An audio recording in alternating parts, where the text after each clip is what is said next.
Alex, and welcome to Five Alive. Thank you very much, Norma. Thank you for joining us. Alex, there was a recent report that Iran's supreme leader, Ayatollah Khamenei, has suggested that Iran would step up its support of terrorists targeting Israel. I mean, this statement is not the first. In 2005, Iranian President Ahmadinejad was reported calling for death for Israel. In your opinion, are we seeing a growing confidence in Iran's threat to Israel? I think we most certainly are.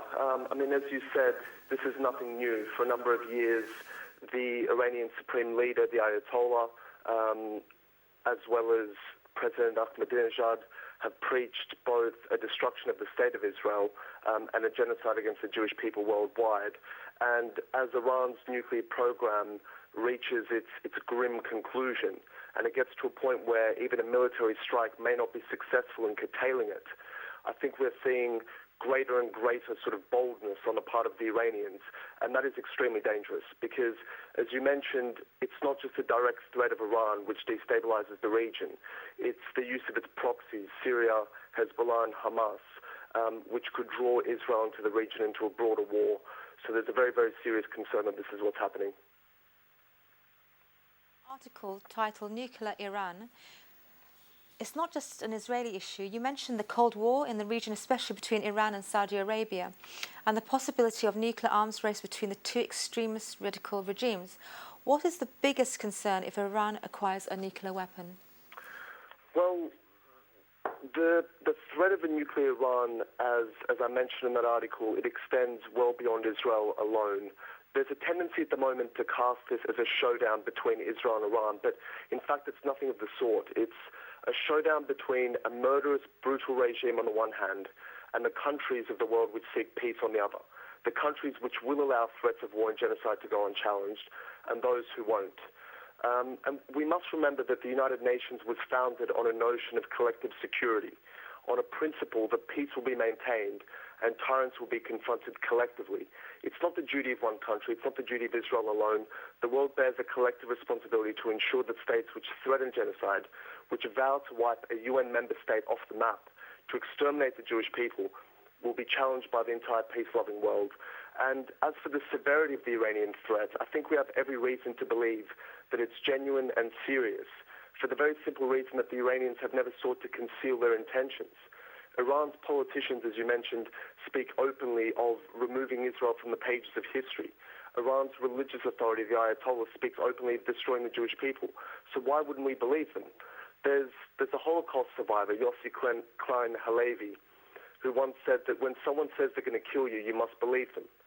And so when Iranian state-owned media outlets state that Iran has the right to kill the Jews and annihilate Israel, and even mentions which Israeli districts have the highest concentration of Jews, we should believe that they're serious. When the Iranian president has for years now spoken of destroying Israel entirely, we should believe him. And it's not mere rhetoric, it's not empty words. We have to bear in mind that Iran is the foremost state sponsor of terrorism, and they openly and actively arm groups which this country and the EU and the US have designated as terror organizations. Hamas, Hezbollah, every act of provocation which occurs on Israel's borders is engineered from Tehran. So they've already shown that they're willing to take active measures against Israel and the Jewish people. So the world must not stand by while this regime, which destabilizes the entire region, which wishes to drag it into war, moves closer and closer to acquiring the deadliest weapon known to man. And the consequences are extremely broad.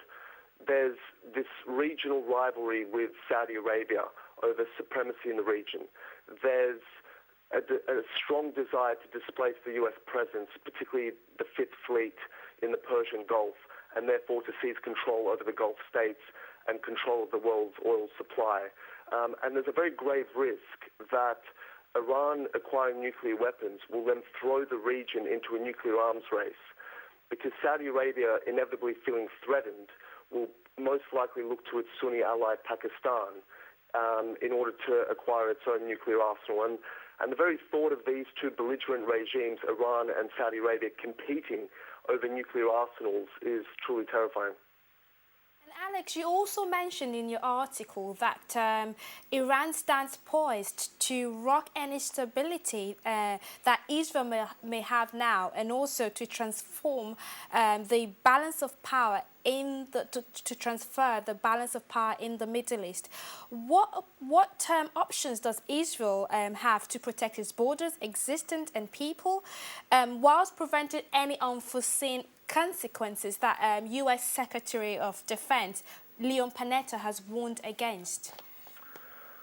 Well, in the face of Iran's calls for genocide and their active attempts to acquire a weapon which would allow them to act on that threat, Israel has every right to defend itself. There's no question about that. But as I mentioned earlier, this is not just Israel's problem. The world bears a collective responsibility to confront this regime, and Israel can't be left to do the world's dirty work. The EU, the US, and basically the entire free world have stated that Iran cannot be allowed to acquire nuclear weapons. So the world must confront this great evil together. But at the end of the day, there's only one country who's being threatened with annihilation, and there's only one people who are being threatened with extermination, and that's Israel, and that's the Jewish people. And if the world does not act, and if the world allows Iran to acquire nuclear weapons, then it will be a very great stain on the notion of collective security, and it will show that the lessons of history have clearly been ignored.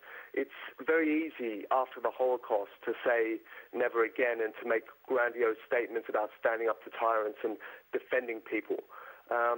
But to actually do something, to act, is a whole different story. And if the world isn't prepared to stand by its convictions, then I believe Israel will, because there's just too much at stake. But we must bear in mind that Iran, the world has known of Iran's nuclear program since at least 2002. Since at least 2004, Iran pretty much stopped denying its nuclear ambitions. So this would not be a sort of knee-jerk bellicose reaction. It would follow a decade of failed attempts to stop Iran, whether through sanctions, through appeasement, through sabotage. So any military strike would come only after every other option has been exhausted, and the responsibility for that would rest solely with the Iranians. And in terms of, you alluded to the comments by Leon Panetta about unintended consequences, there's no getting away from that.